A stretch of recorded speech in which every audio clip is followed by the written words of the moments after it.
Okay. Hello everyone, कैसे हैं सभी लोग। आई होप सभी बिल्कुल बढ़िया हैं, बहुत अच्छे से अपनी पढ़ाई कर रहे हैं। तो चलिएगा भाई, क्लास की शुरुआत करते हैं। जैसा कि हम लोग हीट के विषय में पढ़ रहे थे, हमने लास्ट क्लास में कुछ न्यूमेरिकल पोर्शन को डिस्कस किया था। आज की क्लास में हम और आगे की चीज़ों को डिस्कस करने वाले हैं। तो चलिएगा, आज की क्लास में हम लोग सीखने वाले हैं भाई कि अगर हमने दो पदार्थों को मिलाया हुआ है, अगर हम दो पदार्थों को मिक्स करते हैं, तो अगर एक पदार्थ का तापमान ज़्यादा है, एक वस्तु का तापमान कम है, दो को हमारे पास सपोज लिक्विड है ना जी, एक गर्म पानी है और एक हमारे पास ठंडा पानी है, दोनों को हमने मिलाया तो फाइनल रिजल्ट हमारे पास में क्या बनेगा, इसको हम लोग देखते हैं। तो देखिएगा भाई, अगर आपके पास में कभी दो पदार्थ हैं, है ना, सपोज हम एक एग्जांपल लेते हैं, एग्जांपल से हम इसको समझते हैं कि जैसे मेरे पास में भाई दो बर्तन है दोस्त, है ना जी, दो हमारे पास में बर्तन है, इनमें हमारे पास में अलग अलग तापमान का क्या है भाई, पानी है। अलग अलग तापमान का हमारे पास में पानी है, तो इनमें हम पहले पानी भर लेते हैं भाई। ये हमने इसमें क्या करा, दोनों में हमने पानी को भर लिया। अब यहाँ पर देखिएगा, दोनों की अगर बात करें कि यहाँ पर जो हमारे पास में द्रव्यमान है दोस्त, इसका द्रव्यमान है हमारे पास 5 किलोग्राम, है ना जी, टोटल 5 किलोग्राम का द्रव्यमान है। इसका वजन जो पानी का है वो 5 किलोग्राम है। यहाँ पर हमारे पास में है दोस्त 2 किलोग्राम, यहाँ पर हमारे पास में है 2 किलो पानी, है ना जी, 2 किलो कोई लिक्विड है। और तापमान की अगर हम बात करें तो इसका तापमान हम ले लेते हैं भाई, सपोज हमने ले लिया ये 10 डिग्री सेल्सियस है, और इसका तापमान है भाई हमारे पास में 60 डिग्री सेल्सियस है, गर्म पानी है, एक हमारे पास ठंडा पानी है। इन दोनों को अगर हम मिक्स करते हैं भाई, इन दोनों को अगर हम मिक्स करते हैं, तो मिक्स करने पर जो हमारे पास में पानी बनेगा दोस्त, ये जो पानी बनेगा, ये पानी इसका द्रव्यमान हो जाएगा टोटल हमारे पास 7 किलो। और अगर हम इसके फाइनल टेम्परेचर की बात करें तो हम इसके फाइनल टेम्परेचर को निकाल सकते हैं। कैसे निकाला जा सकता है, तो याद रखेंगे कि यदि हमारे पास जो दो प्रकार के पदार्थ हमारे पास में है भाई, दोनों अगर हमारे पास में क्या है, बिल्कुल सेम है, दोनों पदार्थ अगर हमारे पास में सेम है, इसका मतलब क्या हुआ कि अगर यहाँ पर मेरे पास दोस्त वाटर है और यहाँ पर भी मेरे पास में क्या है भाई, वाटर है, तो दोनों में अगर हम पानी और पानी को लेते हैं और दोनों पानियों को हम क्या करते हैं, मिलाने की कोशिश करते हैं, तो अगर हमारे पास में मिलाने वाले पदार्थ दोनों सेम हैं, तो जो हमारे पास में फाइनल टेम्परेचर बनेगा दोस्त, फाइनल टेम्परेचर कैसे निकाला जा सकता है, तो फाइनल टेम्परेचर आप निकाल सकते हैं सिंपली, आप इसका फॉर्मूला याद रखेंगे। आप कैलकुलेट कर सकते हैं M1T1 प्लस आप कर सकते हैं दोस्त M2T2 अपॉन में आपके पास में यहाँ पर क्या आ जाएगा मेरे भाई, तो यहाँ पर आप याद रखें प्लस M2 करके आप क्या कर सकते हैं, फाइनल यहाँ पर कैलकुलेट कर सकते हैं। तो ये हमारे पास में फॉर्मूला बनेगा, जो कि आपको क्या करना है दोस्त, याद रखना है। इस फॉर्मूले को आपको याद रखना है। तो इसमें हम वैल्यू को पुट करके देखते हैं कब लागू होगा दोस्त, तो याद रखिएगा जब आपके पास दोनों पदार्थ क्या हो, बिल्कुल सेम हो, है ना जी, दोनों की जो हमारे पास में ऊष्मा है क्या हो भाई, सेम हो, विशिष्ट ऊष्मा दोनों की सेम हो, उन पदार्थों के लिए ये नियम लागू होगा। तो यहाँ पर अगर हम बात करें कि फाइनल टेम्परेचर हमारे पास में क्या बनेगा, तो देखिएगा भाई M1 की वैल्यू 5 है दोस्त, इसका टेम्परेचर कितना है, 10 है। सेकंड वाले की बात करें तो इसका द्रव्यमान है 7, इसका टेम्परेचर कितना है भाई, 60 है, डिवाइडेड बाई कितना हो जाएगा भाई, 7 नहीं है भाई, ये 2 है, इसका टेम्परेचर 60 है भाई। दोनों को मिलाएंगे M1 प्लस M2 हमारे पास हो जाएगा 5 + 2 भाई। इसको सॉल्व करेंगे, 5 दहम हो जाएगा हमारे पास में 50, 2 छिंग हो जाएगा 12, 120, नीचे आ जाएगा दोस्त 7, है ना जी। सॉल्व करेंगे 12 और 5 हो जाएगा हमारे पास 170, है ना जी, डिवाइड में आ जाएगा 7, 7 से इसको काटेंगे दो, 7 दूनी 14 हो जाएगा, बचेगा 3, 7 चौका 28 हो जाएगा भाई, बचेगा 2, 7 दूनी 14 हो जाएगा, बचेगा 6, 7 8 56 हो जाएगा। तो लगभग हमारे 50.2 डिग्री सेल्सियस क्या बनेगा, दोनों पानी को मिलाने के बाद में जो फाइनल टेम्परेचर बनेगा भाई, वो हमारे पास में 24.28 डिग्री सेल्सियस क्या बन जाएगा, फाइनल टेम्परेचर हमारे पास में यहाँ पर बन जाएगा। आई होप आपको ये तरीका समझ में आया होगा कि कैसे हम यहाँ पर दो पदार्थों को मिलाते हैं और हमारे पास में फाइनल टेम्परेचर बन जाता है। ठीक है जी, पहली कंडीशन हमने क्या सीखा भाई कि यदि दोनों पदार्थ हमारे पास में क्या हो भाई, कि दोनों पदार्थ हमारे पास में क्या हो, सेम हो भाई। यदि जो हमारे पास में दोनों पदार्थ हो, कि दोनों के दोनों पदार्थ हमारे पास में क्या हो भाई, सेम हो, दोनों जो भी मटेरियल हम मिला रहे हैं वो हमारे पास हो, तब हम किस फॉर्मूले का यूज कर सकते हैं, तो M1T1 plus M2T2 upon M1 plus M2 का हम यूज कर सकते हैं। इससे हम फाइनल टेम्परेचर को मिला सकते हैं, फाइनल टेम्परेचर को निकाला जा सकता है। अब देखिएगा, अगली कंडीशन हमारे पास में आती है कि यदि दोनों पदार्थ हमारे पास में सेम ना हो भाई, है ना जी, यदि दोनों जो मटेरियल हैं वो हमारे पास में सेम ना हो, यदि दोनों पदार्थ हमारे पास सिमिलर ना हो भाई, है ना जी, दोनों पदार्थ हमारे पास सेम ना हो। चलिए इसका भी एक एग्जांपल लेते हैं दोस्त। यदि दोनों पदार्थ हमारे पास सेम ना हो तो इसकी क्या कंडीशन हमारे पास में बनती है, इसको हम समझने की कोशिश करते हैं। अब देखिएगा, दो अलग अलग पदार्थों को मिलाते हैं, लेकिन अभी हमारे पास जो पदार्थ है भाई, इनकी जो अवस्थाएं होने वाली है, अवस्था बिल्कुल सेम रहेगी। इसका मतलब दोनों लिक्विड हैं तो लिक्विड ही रहेंगे, लेकिन दो अलग अलग वेराइटी के हमारे पास में लिक्विड यहाँ पर होने वाले हैं। तो चलिए इसको बनाने की कोशिश करते हैं, इसको समझते हैं भाई। सपोज हमारे पास एक बर्तन है भाई, इसमें हमारे पास कोई एक लिक्विड होगा, एक हमारे पास में दूसरा बर्तन है भाई, इसमें हमारे पास कोई दूसरा लिक्विड होगा। तो दोनों में हम दो अलग अलग प्रकार के लिक्विड लेते हैं, इनका अलग अलग द्रव्यमान लेते हैं और इनका अलग अलग हम तापमान भी ले लेते हैं। जैसे अगर हम यहाँ पर बात करें दोस्त, हमारे पास में यहाँ पर क्या है भाई, यहाँ पर हम ले लेते हैं, सपोज हमारे पास में वाटर है, यहाँ पर हम वाटर ले लेते हैं दोस्त 2 किलोग्राम ले लेते हैं। पानी हम यहाँ पर ले लेते हैं 2 किलोग्राम। इसके तापमान को हम सपोज ले लेते हैं भाई 60 डिग्री सेल्सियस। यहाँ पर हम दूसरा कोई लिक्विड लेते हैं, इसका हम द्रव्यमान ले लेते हैं भाई 5 किलोग्राम, है ना जी, द्रव्यमान हम ले लेते हैं 5 किलोग्राम और इसके तापमान को हम ले लेते हैं सपोज 10 डिग्री सेल्सियस, तापमान को हम ले लेते हैं 10 डिग्री सेल्सियस। अब दोनों लिक्विड को हम अलग अलग कर देते हैं भाई। तो दो अलग अलग लिक्विड अगर हमें लेना है तो सपोज कीजिएगा कि हमने यहाँ पर ले लिया भाई, सपोज हमने यहाँ पर ले लिया क्या भाई, वाटर को हमने ले लिया, और सेकंड जो हमने लिया है भाई, कोई दूसरा लिक्विड ले लेते हैं, तो सपोज हमने यहाँ पर वाइन ले लिया, है ना जी, हमारे पास रेड वाइन है, सपोज हमने इसको ले लिया। अब इन दोनों को हम क्या कर रहे हैं, मिक्स करेंगे। इन दोनों को हमने क्या करा भाई, मिलाया, एक बड़े बर्तन में लेकर हमने दोनों को क्या करा, इन दोनों को हमने मिक्स कर दिया। जैसे ही हमने इन दोनों को बड़े बर्तन में मिक्स किया भाई, तो उसका टेम्परेचर कितना होगा, देखिए द्रव्यमान तो कितना हो जाएगा भाई, हमें पता है 5 और 2 को हमने मिलाया तो द्रव्यमान तो इसका हो जाएगा भाई 7 किलोग्राम। अब हमें यहाँ पर कैलकुलेट करना है कि जो हमारे पास में मिश्रण बनेगा, इस मिश्रण का फाइनल टेम्परेचर कितना बनेगा, इस मिश्रण का फाइनल टेम्परेचर कितना बनेगा दोस्त। तो अब हमें इसको यहाँ पर कैलकुलेट करना होगा, यहाँ पर हमें इसको क्या करना होगा भाई, कैलकुलेट करना होगा। ठीक है जी, तो इसको अब हम कैलकुलेट करने की कोशिश करते हैं। तो देखिए यहाँ पर कंडीशन क्या बनेगी, इसको समझने की कोशिश कीजिएगा। दोनों के तापमान को कंपेयर कीजिएगा, दोनों में तापमान किसका ज्यादा है भाई। यहाँ पर देखेंगे तो पानी का तापमान हमारे पास 60 डिग्री सेल्सियस है, पानी हमारा ज्यादा गर्म है, वाइन हमारी ठंडी है भाई 10 डिग्री सेल्सियस पे। तो जब हम इन दोनों को मिलाएंगे दोस्त, तो दोनों को मिलाने पर क्या कंडीशन होगी, पानी की जो ऊष्मा है, कुछ ऊष्मा वाइन की तरफ ट्रांसफर हो जाएगी, पानी की ऊष्मा क्या होगी, जो वाइन है वाइन की तरफ क्या होगी भाई, ट्रांसफर हो जाएगी। अगर पानी की ऊष्मा वाइन की तरफ ट्रांसफर होगी तो हम यहां पर कह सकते हैं भाई फाइनल जो टेम्परेचर होगा, इस फाइनल में हमारे पास में क्या बनेगा भाई, ये जो फाइनल होगा इसमें जो हमारे पास में वाटर का टेम्परेचर होगा दोस्त, वही टेम्परेचर किसका होगा, वाइन का होगा। दोनों का टेम्परेचर क्या होगा भाई, सेम हो जाएगा, क्योंकि दोनों क्या होंगे, मिक्स हो जाएंगे, सेम लिक्विड है, आसानी से क्या होंगे, दोनों एक दूसरे में मिक्स हो जाएंगे। अब जब दोनों हमारे पास मिक्स हो रहे हैं तो देखिएगा यहाँ पर क्या कंडीशन होगी भाई, पानी आपके पास ऊष्मा ज्यादा थी, पानी के पास ऊष्मा ज्यादा थी भाई, तो पानी की जो ऊष्मा है इसका क्या होगा मेरे भाई, लॉस हो जाएगा। पानी की ऊष्मा का क्या होगा, थोड़ी सी हानि हो जाएगी, इसकी ऊष्मा निकल के वाइन की तरफ चली जाएगी। और जो वाइन है भाई, इसकी जो ऊष्मा है इसमें क्या होगा भाई, ऊष्मा इसकी बढ़ जाएगी, ये ऊष्मा करेगा, है ना कि वाइन क्या होगी, थोड़ी सी गर्म हो जाएगी भाई। तो अब हम जानते हैं कि जो हमारे पास लॉस होता है दोस्त, लॉस के लिए हम हमेशा सिंबल का यूज करते हैं नेगेटिव का, और जहां पर गेन होता है उसके लिए हम यूज करते हैं पॉजिटिव का, गेन के लिए हम यूज करते हैं पॉजिटिव का। तो देखिएगा पानी की कितनी ऊष्मा भाई क्या होगी, वाइन को ट्रांसफर होगी, तो ऊष्मा में क्या होगा, तापमान में परिवर्तन होगा, पानी के तापमान में परिवर्तन होगा। और जब भी पानी के तापमान में या किसी भी लिक्विड के तापमान में परिवर्तन होता है तो उसे हम कैसे कैलकुलेट करते हैं दोस्त, तो उसे हम कैलकुलेट करते हैं mc डेल्टा t से कैलकुलेट करते हैं दोस्त। तो देखिएगा यहाँ पर नेगेटिव सिंबल तो रहेगा ही रहेगा, यहाँ पर आ जाएगा आपके पास वाटर के लिए, है ना जी, MW, C भी आ जाएगा वाटर के लिए, और यहाँ पर आ जाएगा डेल्टा टी, है ना जी। डेल्टा टी किस चीज का रिप्रेजेंटेशन होगा दोस्त, डेल्टा टी होगा तापमान में परिवर्तन कितना हुआ, तो इसके तापमान में परिवर्तन हमें निकालना होगा। आगे हम बात करें, जो हमने वाइन में पानी मिलाया हुआ है, तो वाइन क्या करेगी भाई, ऊष्मा को क्या करेगी, ग्रहण करेगी। अब कितना को ग्रहण करी, तो पॉजिटिव में हमें लेना होगा, M लेंगे भाई किसके लिए, वाइन के लिए, है ना जी। सी भी लेंगे किसके लिए भाई, वाइन के लिए, है जी। और हम यहाँ पर क्या ले लेंगे, डेल्टा टी, यहाँ पर डेल्टा टी हम यहाँ पर ले लेंगे, तापमान में परिवर्तन हम यहाँ पर ले लेंगे।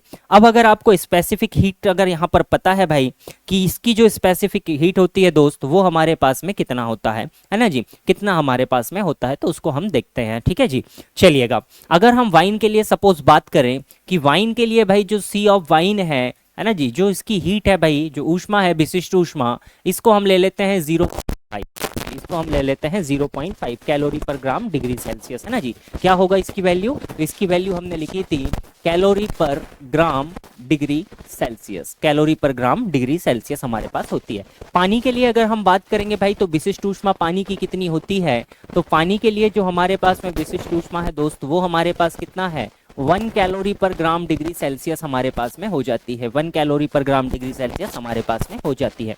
तो इस पोर्शन को हम आगे की तरफ लेकर चलते हैं भाई अगले पेज पर। तो देखिएगा हमारे पास क्या कंडीशन थी दोस्त, एम ऑफ वाटर था, है ना जी, सी ऑफ वाटर था, इनटू हमारे पास डेल्टा टी था। ये किसके बराबर था दोस्त? तो प्लस में हमारे पास में था यहाँ पर एम ऑफ वाइन का, है ना जी, जो हमने वाइन में मिलाया है वाइन का। सी भी हमें किसका लेना है? वाइन का लेना है। और डेल्टा टी हमें यहाँ पर लेना है भाई, तापमान में परिवर्तन हमें यहाँ पर लेना है।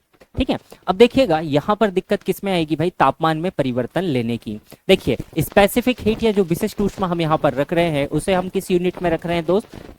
कैलोरी पर ग्राम डिग्री सेल्सियस। तो यहाँ पर हम ग्राम की बात कर रहे हैं, ग्राम को लेकर हम बात कर रहे हैं। तो हमें जो द्रव्यमान है वो भी हमें किस में लेना होगा? ग्राम में।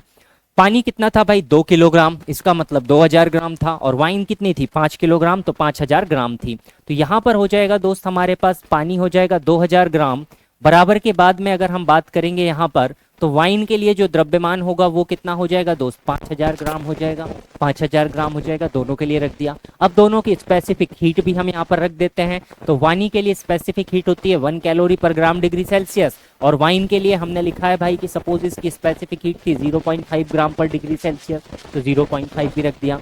अब दिक्कत यहाँ पर किसकी आएगी भाई? टेम्परेचर को लेकर यहाँ पर बात होगी, टेम्परेचर को लेकर यहाँ पर बात होगी। तो देखिए टेम्परेचर में कितना परिवर्तन होगा भाई, इसको हमें यहाँ पर लिखना पड़ेगा। तो टेम्परेचर में परिवर्तन देखिएगा कैसे हम निकाल सकते हैं। पॉजिटिव चेंज इन टेम्परेचर हमें निकालना है। तो देखिएगा भाई परिवर्तन कितना होगा। पानी के टेम्परेचर को लेकर अगर हम बात करें, तो पानी के टेम्परेचर में क्या परिवर्तन होगा दोस्त? तो पानी का टेम्परेचर देखिएगा 60 डिग्री सेल्सियस था भाई। अगला जो भी टेम्परेचर होगा 60 से क्या होगा भाई? कम हो जाएगा। 60 से क्या होगा? कम हो जाएगा। फाइनल टेम्परेचर क्या होगा? टीएफ हमारे पास में हो जाएगा भाई। तो परिवर्तन कैसे निकालते हैं भाई? डेल्टा टी का मान याद रखिएगा, final temperature minus initial temperature से हम परिवर्तन को निकालेंगे। तो फाइनल टेम्परेचर कितना होगा दोस्त? तो यहाँ पर जो हमारे पास में फाइनल टेम्परेचर है, सपोज हमने इसको मान लिया दोस्त कि टीएफ था, तो टीएफ माइनस 60 क्या हो जाएगा? Final temperature minus initial temperature. यहाँ पर भी लिखेंगे दोस्त तो कितना हो जाएगा? टीएफ माइनस 10 हो जाएगा, final temperature minus initial temperature हमारे पास में निकल कर आ जाएगा।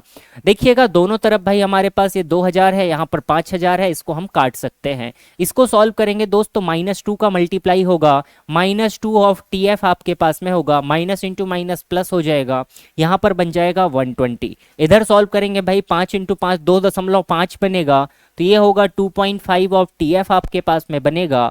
और 5 से 2.5 से आप इसको मल्टीप्लाई करेंगे दोस्त 10 को, तो यहाँ पर माइनस का 25 आपके पास में बन जाएगा।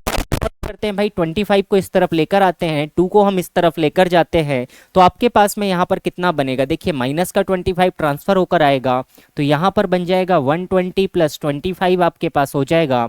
इस तरफ अगर आप ट्राई करेंगे दोस्त तो 2.5 ऑफ टीएफ होगा, और ये जो माइनस का 2 है ट्रांसफर होके जाएगा दोस्त, तो 2 ऑफ टीएफ आपके पास में हो जाएगा, है ना जी। सॉल्व करेंगे ये हो जाएगा 145, यहाँ पर सॉल्व करेंगे भाई 4.5 का क्या हो जाएगा मेरे भाई? टीएफ यहाँ पर हो जाएगा, 4.5 का टीएफ हो जाएगा। तो टोटल जो हमारे पास में फाइनल टेम्परेचर होगा वो होगा भाई 145 डिवाइडेड बाई 4.5 आपके पास में हो जाएगा।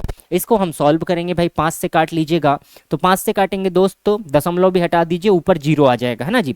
5 से काटिएगा, 5 दूनी 10 हो जाएगा भाई, 45 बचेगा, 5 9 के 45, 290। नीचे काटेंगे भाई 5 9 के 45, 9 आ जाएगा। 9 से इसको काटेंगे, 9 तिरी 27 हो जाएगा भाई, बचेगा 2 20, 9 दूनी 18 हो जाएगा, बचेगा 2 20, दशमलव लगाया 20, 9 दूनी 18, तो 32.2 और आगे भी वैल्यू आ सकती है। तो 32.2 डिग्री सेल्सियस हम इसका क्या कह सकते हैं कि फाइनल रिजल्ट हमारे पास में क्या बन जाएगा? 32.2 डिग्री सेल्सियस बन जाएगा, अगर हमने डिफरेंट डिफरेंट प्रकार के पदार्थों को क्या करा भाई? मिलाया हुआ है। डिफरेंट डिफरेंट प्रकार के पदार्थों को हमने क्या करा? मिलाया हुआ है। चलिए अगली कंडीशन देखते हैं कि जब हमारे पास दो पदार्थ हैं दोनों पदार्थ कैसे होंगे, अलग अलग अवस्थाओं में होने वाले हैं। तो अगली कंडीशन देखते हैं भाई, तीसरी कंडीशन यहाँ पर कि हमारे पास जो दो अलग अलग पदार्थ हैं, जब हमारे पास में क्या हो भाई, पदार्थों की अवस्थाएं अलग अलग हो, है ना जी। जब हमारे पास में पदार्थों की अवस्थाएं अलग अलग हो, पदार्थों की जो अवस्था है भाई, अवस्था क्या हो, डिफरेंट हो, अलग अलग हो भाई। अगर हमारे पास अलग अलग है ना जी, अलग अलग है, तो देखिए एक एग्जांपल से हम इसको समझते हैं कि कंडीशन क्या यहाँ पर बनती है। देखिएगा भाई, आपके पास में एक बर्तन है दोस्त, आपके पास में एक बर्तन है, इस बर्तन में आपके पास में कोई लिक्विड भरा हुआ है, इस बर्तन में आपके पास में सपोज कोई लिक्विड यहाँ पर भरा हुआ है। लिक्विड हम ले लेते हैं भाई, सपोज कि यहाँ पर हमारे पास में वाटर है भाई, लिक्विड के रूप में हम यहाँ पर ले लेते हैं कि हमारे पास में इसमें क्या भरा हुआ है दोस्त, हमारे पास में यहाँ पर पानी भरा हुआ है, वाटर हमारे पास में भरा है। सपोज इसका द्रव्यमान हमने लिया दोस्त कितना, सपोज हम मान लेते हैं कि हमने 400 ग्राम पानी लिया है और टेम्परेचर इसका कितना है भाई, 10 डिग्री सेल्सियस है। टेम्परेचर हमने ले लिया 10 डिग्री सेल्सियस का, पानी हमारे पास में क्या है भाई, भरा हुआ है, पानी हमारे पास में यहाँ पर भरा हुआ है। अब हम क्या करते हैं, इस पानी के अंदर एक कोई ऐसे पदार्थ को डालते हैं जो अलग है भाई, और जो इसके साथ क्या होगा, घुलेगा भी नहीं, जो इसके साथ में घुलेगा भी नहीं। तो चलिए एक कोई दूसरा सा पदार्थ हम इसमें लेते हैं और उस पदार्थ को इसके अंदर हम डालने की कोशिश करते हैं भाई, एक दूसरे पदार्थ को हम इसके अंदर डालने की कोशिश करते हैं। सपोज कीजिए मैंने इसके अंदर भाई एक ये ब्लॉक डाला, है ना जी, ये मैंने एक लोहे का सपोज ब्लॉक डाल दिया, है ना जी। ये हमारे पास में क्या है, एक आयरन का ब्लॉक हमने लिया, इसको हम बहुत ज़्यादा टेम्परेचर पर रखते हैं, बिल्कुल गर्म हमारे पास लोहे का एक ब्लॉक है, ये हमारे पास लोहे का एक ब्लॉक है भाई, ये बिल्कुल गर्म है, ये बिल्कुल क्या है भाई, गर्म है ना जी। इसकी वैल्यू देखते हैं कि यहाँ पर इसकी हम क्या क्या वैल्यू लेते हैं।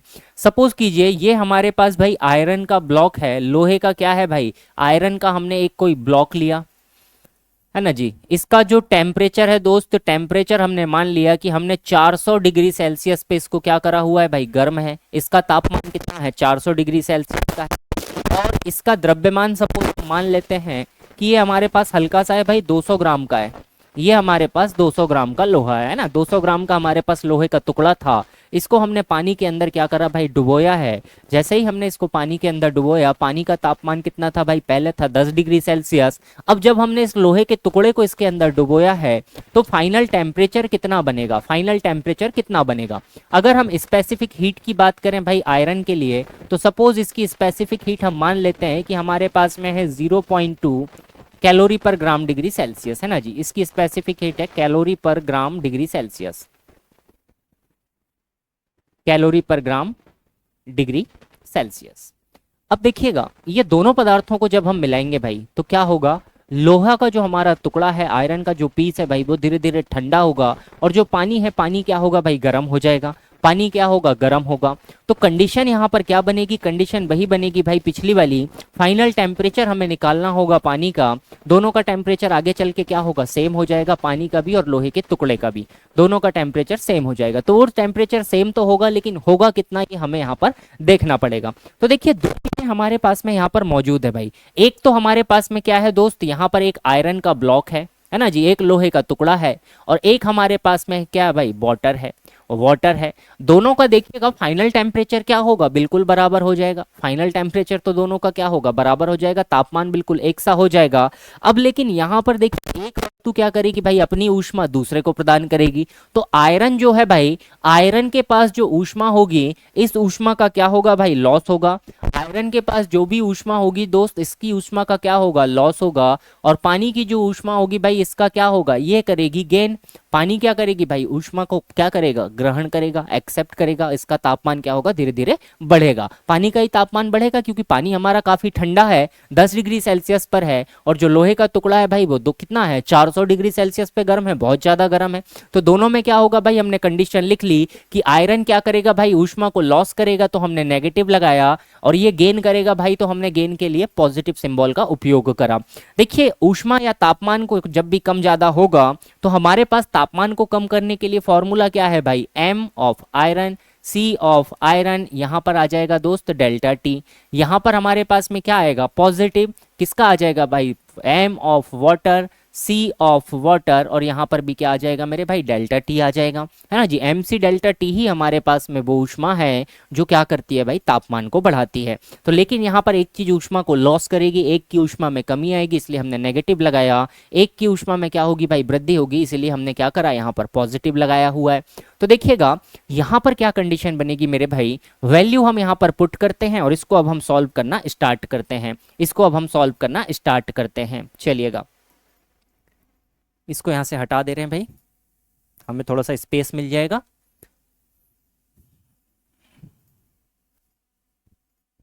चलिए ये पोर्शन हम सॉल्यूशन के लिए यूज कर लेते हैं। इसकी यूनिट तो आप जानते हैं, कैलोरी पर ग्राम डिग्री सेल्सियस हो जाएगी, है ना जी। चलिए सॉल्व करते हैं, यहाँ पर वैल्यूज को पुट करते हैं और सॉल्व करते हैं, कैलकुलेशन करते हैं, कैलकुलेशन करके फाइनल टेम्परेचर बताने की कोशिश करते हैं। देखिएगा भाई, वाटर आयरन के लिए पहले हम लिख रहे हैं, तो आयरन का कितना है भाई, द्रव्यमान 200 ग्राम है, तो यहाँ पर वैल्यू हो जाएगी माइनस की 200। सी आयरन के लिए अगर हम बात करें तो कितना है भाई, 0.2 है। डेल्टा टी हम कैसे लिख सकते हैं, तो डेल्टा टी रिप्रेजेंटेशन होता है दोस्तों फाइनल टेम्परेचर का, फाइनल टेम्परेचर या टेम्परेचर में चेंज का। तो डेल्टा टी कैसे निकलेगा, final temperature minus initial temperature, अंतिम तापमान माइनस प्रारंभिक तापमान। तो यहाँ पर क्या कंडीशन आएगी भाई, अंतिम तापमान TF और प्रारंभिक तापमान कितना था, 400 था भाई। ये किसके बराबर होगा, तो देखिएगा वाटर, वाटर कितना था दोस्त हमारे पास, 400 ग्राम था, है ना जी। वाटर के लिए स्पेसिफिक हीट 1 होती है, और फाइनल टेम्परेचर कितना होगा दोस्त, तो TF माइनस कितना हो जाएगा, 10 हो जाएगा। TF माइनस क्या हो जाएगा भाई, 10 हो जाएगा। तापमान में परिवर्तन ऐसे ही निकालेंगे, अंतिम तापमान माइनस प्रारंभिक तापमान को करके आप निकाल सकते हैं। चलिए अब जब ये दोनों चीजें बराबर है दोस्त, देखिए 200 से 400 हमारा डायरेक्ट कटेगा 2 बार, यहाँ पर मल्टीप्लाई करेंगे दोस्त तो आपके पास में बनेगा, माइनस है और 0.2 है, तो माइनस का 0.2 ऑफ क्या हो जाएगा भाई, TF हो जाएगा। माइनस इंटू माइनस प्लस हो जाएगा भाई, 0.2 का मल्टीप्लाई अगर करेंगे तो ये हो जाएगा मेरे भाई 80, यहाँ पर बराबर में, यहाँ पर देखिए 2 का मल्टीप्लाई करेंगे, ट्वाइस ऑफ TF आपके पास हो जाएगा, माइनस आपके पास 20 यहाँ पर बन जाएगा, माइनस का 20 यहाँ पर बन जाएगा। अब केवल और केवल आपको क्या करनी है भाई, चीज़ों को ट्रांसफर करना है, इस तरफ से उस तरफ आपको ट्रांसफर करना है, और चीज़ों को आपको क्या करना है भाई, सॉल्व करना है, चीज़ों को आपको क्या करना है, सॉल्व करना है। चलिएगा सॉल्व करते हैं दोस्त, देखिएगा 20 अगर इस तरफ आएगा तो 80 और 20 आपके पास 100 हो जाएगा भाई, और ये 0.2 उस तरफ जाएगा दोस्त, प्लस में हो जाएगा, तो यहाँ पर हो जाएगा 2.2 ऑफ TF आपके पास में हो जाएगा। तो फाइनल जो टेम्परेचर बनेगा दोस्त वो कितना हो जाएगा, 80 डिवाइडेड बाई 2.2, या आप इसको लिख सकते हैं दोस्त 1000 डिवाइडेड बाई 22 करेंगे, अगर और हम इसको काटें 2 से तो ये हो जाएगा 500 बटे 11, 11 से अगर हम इसको काटते हैं दोस्तों, 11 चौका 44 हो जाएगा, बचेगा 60, 11 पाँचे 55 हो जाएगा, बचेगा 5, तो 45.4 डिग्री सेल्सियस क्या बनेगा, फाइनल टेम्परेचर बनेगा। तो हमारा पानी किस तापमान तक गर्म हो जाएगा भाई, तो 45 डिग्री सेल्सियस पे हमारा क्या होगा, पानी यहाँ पर पहुँच जाएगा, 45 डिग्री सेल्सियस पर क्या होगा भाई, पानी पहुँच जाएगा। देखिए यहाँ पर जो हमने चीज़ों को मिलाया है तो अवस्था में परिवर्तन नहीं हुआ है, किसी भी प्रकार से यहाँ पर अवस्था में परिवर्तन नहीं हुआ है। अब अगर यहीं पर हम क्या करते भाई, गर्म पानी को बर्फ के साथ मिलाते हैं, गर्म पानी को अगर हम बर्फ के साथ मिलाते हैं तो देखिएगा क्या कंडीशन बनेगी, जब हमारे पास में क्या हो भाई, अगली कंडीशन हम लेते हैं कि हमने क्या करा भाई, बर्फ को भी लिया और पानी के साथ में हमने मिलाया, तो चौथी कंडीशन देखिएगा क्या होगा भाई, जब पदार्थ हमारे पास क्या हो, अलग अलग हो, है ना जी, इसी की सेकंड कंडीशन होगी, जब पदार्थ अलग हो और अवस्था चेंज भी हो रही हो, और अवस्था में परिवर्तन भी हो रहा हो, और अवस्था परिवर्तन हो भाई, अवस्था में क्या हो दोस्त, परिवर्तन हो, अगर अवस्था में भी परिवर्तन हो रहा हो तो यहाँ पर क्या कंडीशन बनेगी। देखिएगा भाई कैसे हम इसको कर सकते हैं, तो एक एग्जाम्पल को लेकर हम इसको समझते हैं कि कैसे यहाँ पर परिवर्तन हो रहा है भाई, है ना जी। चलिएगा देखिएगा दोस्त, अगर आपके पास में सपोज एक बर्तन है भाई, इस बर्तन में आपके पास में पानी है, इस बर्तन में आपके पास में बहुत सारा पानी है भाई, पानी को हम ले लेते हैं कि 100 ग्राम पानी है, 80 डिग्री सेल्सियस पे इसका तापमान है, तो पानी का द्रव्यमान हमने ले लिया भाई कितना है, 100 ग्राम हमारे पास पानी है, इसका जो तापमान है दोस्त हमारे पास कितना है, 80 डिग्री सेल्सियस है, 80 डिग्री सेल्सियस का हमारे पास में क्या है, पानी है, गर्म पानी है भाई। इसमें अब हम क्या करते हैं भाई कि इसमें हमने, हमारे पास एक और बर्तन है, इसमें हमारे पास में आइस है भाई, इसमें हमारे पास में आइस है, ये हमारे पास में इसमें बर्फ के टुकड़े हैं भाई बहुत सारे, है ना जी। इस बर्फ के टुकड़े को अगर हम इसमें मिला दें तो क्या कंडीशन बनेगी, इस बर्फ के टुकड़े को अगर हम इसमें मिला दें तो क्या कंडीशन यहाँ पर बनेगी। ये हमारे पास आइस है दोस्त, इसमें हमारे पास में बर्फ है ना जी, इसमें हमारे पास में आइस है, बर्फ है भाई, और इसमें हमारे पास क्या है दोस्त, वाटर है, ये पानी है। अगर इस बर्फ को उठाकर मैं इस पानी के अंदर डाल दूं, बर्फ को उठाकर अगर मैं पानी के अंदर डाल दूं भाई, तो क्या कंडीशन यहाँ पर बनेगी, दोनों का जो मिश्रण बनेगा उसका अंतिम तापमान क्या बनेगा, उसका अंतिम तापमान क्या बनेगा। तो बर्फ की कुछ मात्रा ले लेते हैं दोस्त। सपोज हमारे पास जो बर्फ है भाई, वो बर्फ है हमारे पास 10 ग्राम की, और जो बर्फ का तापमान है दोस्त वो हमारे पास में कितना है, 0 डिग्री सेल्सियस है। बर्फ का तापमान हमारे पास 0 डिग्री सेल्सियस है। अब देखिए जब हमने इन दोनों को मिलाया, इन दोनों को जब हमने मिलाया भाई, तो यहाँ पर क्या कंडीशन बनेगी। अब देखिए अवस्था में भी परिवर्तन होगा भाई, अवस्था में भी परिवर्तन होने वाला है। हमारे पास में एक लिक्विड बन जाएगा, हमारे पास में एक लिक्विड होगा दोस्त, पानी तो रहेगा साथ में, है ना जी, पानी तो रहेगा ही रहेगा, और पानी के साथ साथ हमारे पास में इसमें क्या आ जाएगी भाई, बर्फ के टुकड़े आ जाएंगे। इसमें हमारे पास अंदर क्या होंगे, बर्फ के टुकड़े आ जाएंगे। ये शुरुआती कंडीशन होगी। ये हमने इसमें बर्फ के टुकड़े भी डाल दिया, 10 ग्राम हमने बर्फ के टुकड़े भी डाल दिया। अब कंडीशन क्या बनेगी, तो इसको समझिएगा। धीरे धीरे हमारे पास में क्या होगा भाई, बर्फ क्या होगी, पिघलना चालू होगी, क्योंकि बर्फ की अवस्था में भी परिवर्तन होगा, क्योंकि 80 डिग्री सेल्सियस का पानी है। तो जो भी हमारे पास पानी की ऊष्मा होगी भाई, पहले कुछ ऊष्मा हमारी खर्च हो जाएगी किस चीज में, बर्फ को पिघलाने में, कुछ ऊष्मा हमारी खर्च हो जाएगी बर्फ को पिघलाने में, और फिर जो बर्फ पिघल जाएगी उसके बाद में अगर कुछ ऊष्मा बचती है, तो उस ऊष्मा का उपयोग कहाँ पर होगा भाई, जो पानी बनेगा बर्फ को पिघलाने से उसके तापमान को बढ़ाने के लिए। तो यहाँ पर दो कंडीशन होगी भाई, यहाँ पर दो कंडीशन होगी। तो देखिएगा आपके पास में यहाँ पर क्या कंडीशन बनेगी, तो इसकी कंडीशन को हम बनाते हैं। तो यहाँ पर भी कंडीशन वही होगी भाई, कि जो आपके पास में दो चीजें हैं, एक तो हमारे पास में वाटर है और एक हमारे पास में आइस है भाई, इनका फाइनल टेम्परेचर बिल्कुल बराबर होगा। इन दोनों का जो फाइनल टेम्परेचर बनेगा दोस्त वो बिल्कुल बराबर होगा। लेकिन पानी का तापमान बहुत ज़्यादा है, 80 डिग्री सेल्सियस पे पानी है, तो पानी में से ऊष्मा निकल के बर्फ की तरफ जाएगी। तो पानी में क्या होगा भाई, ऊष्मा का क्या होगा दोस्त, लॉस होगा। और बर्फ क्या करेगी भाई, ऊष्मा का क्या करेगी दोस्त, गेन करेगी, ऊष्मा को क्या करेगी, ग्रहण करेगी। लेकिन बर्फ जब ऊष्मा को ग्रहण करेगी तो बर्फ के पास जो ऊष्मा जाएगी वो दो प्रकार से चेंज हो जाएगी। कैसे भाई, बर्फ जो ऊष्मा को ग्रहण करेगी दोस्त, तो उसमें से दो ऊष्मा होगी भाई, दो प्रकार से ये ऊष्मा का खर्चा होगा यहाँ पर। कैसे होगा भाई, तो पहली ऊष्मा जाएगी भाई किसमें, पहली ऊष्मा जाएगी इसकी अवस्था को परिवर्तित करने में, है ना जी, अवस्था परिवर्तन में या कहें स्टेट को चेंज करने में खर्च हो जाएगी, फर्स्ट पार्ट इसका। और जो बचा कुचा ऊष्मा होगी भाई वो सेकंड पार्ट क्या करेगी, तो सेकंड पार्ट यहाँ पर किसमें खर्च होगा, तापमान बढ़ाने में। सेकंड पार्ट किसमें खर्चा होगा दोस्त, तापमान बढ़ाने के लिए खर्चा होगा, है ना जी। पहले तो अवस्था में परिवर्तन होगा, उसके बाद में अगर कुछ ऊष्मा बच जाती है तो वो किसके लिए जाएगी दोस्त, तापमान को परिवर्तित करने के लिए जाएगी। तो वो किसके लिए जाएगी भाई, तापमान को परिवर्तित करने के लिए जाएगी। तो यहाँ तक की कंडीशन आप समझ गए हैं। तो अब हम आगे की कंडीशन बनाते हैं। चलिएगा अगले पेज पर चले चलते हैं भाई, उसमें हम बनाते हैं, ठीक है। देखिएगा हमने कंडीशन बनाया भाई कि सबसे पहले हमारे पास में जो वाटर है दोस्त, वाटर में हमारे पास क्या हो रहा है, ऊष्मा का लॉस हो रहा है, मतलब नेगेटिव आ जाएगा। और जो हमारे पास आइस है भाई, इसमें ऊष्मा का क्या हो रहा है दोस्त, गेन हो रहा है, तो यहाँ पर क्या होगा, पॉजिटिव आ जाएगा। और फाइनल टेम्परेचर दोनों का क्या होगा, बराबर हो जाएगा, तापमान दोनों का बराबर हो जाएगा, मतलब ऊष्मा भी दोनों के पास सिमिलर हो जाएगी। अब देखिए यहाँ पर बर्फ पिघलेगी भी, तो बर्फ को पिघलाने के लिए भी हमें गुप्त ऊष्मा यहाँ पर देनी पड़ेगी भाई, गुप्त ऊष्मा हमें यहाँ पर देनी पड़ेगी, बिल्कुल देनी पड़ेगी दोस्त। चलिए तो देते हैं इसको हम गुप्त ऊष्मा और देखते हैं यहाँ पर क्या कंडीशन बनने वाली है। चलिए बनाते हैं भाई। तो जैसे ही हमारे पास पानी में ऊष्मा का लॉस होगा तो पानी का तो पानी ही बना रहेगा। तो यहाँ पर कितनी ऊष्मा होगी दोस्त, m of w c of w, और यहाँ पर हो जाएगा भाई डेल्टा टी, डेल्टा टी यहाँ पर हो जाएगा, है ना जी। अब जो बर्फ के पास ऊष्मा जाएगी उसमें सबसे पहले ऊष्मा क्या काम करेगी भाई, तो पहले वो बर्फ को पिघलाने का काम करेगी। बर्फ को पिघलाने के लिए गुप्त ऊष्मा लगेगी, तो गुप्त ऊष्मा क्या हो जाएगी दोस्त, m ऑफ आइस, और LHF हमारे पास में लग जाएगा। फ्यूजन या फ्रीजिंग के लिए जो गुप्त ऊष्मा होगी वो हमें यहाँ पर लगेगी भाई पिघलाने के लिए। सबसे पहले तो बर्फ पिघलेगी भाई, इसके बाद में अगर पानी के पास और कुछ ऊष्मा बच जाती है तो वो किस काम में आएगी भाई, तापमान को बढ़ाने के काम में आएगी। वो किस काम में आएगी दोस्त, तापमान को बढ़ाने के काम में आएगी। अब तो सारी चीजें पानी के रूप में ही परिवर्तित हो गई है। तो बर्फ से जो पानी बना है दोस्त, उसी के लिए हमें क्या लेना पड़ेगा, mc डेल्टा टी लेना पड़ेगा। ये लेकिन किसके लिए आएगी भाई, बर्फ को पिघलाने के बाद बना पानी, है ना जी।